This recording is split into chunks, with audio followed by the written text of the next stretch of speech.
Hello YouTube, just wanted to make a quick video. If you're stuck on this error on your PlayStation, go ahead and get your controller out.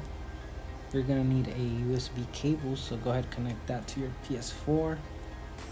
Once you connect it to your PS4, connect it to the controller.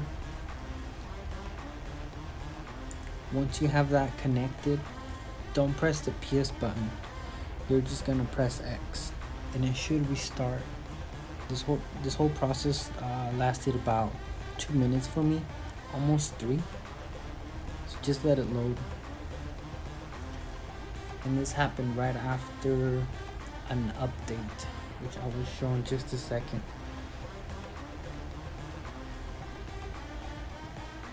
So if this helped you out, go ahead and give it a like, share, and make sure you subscribe.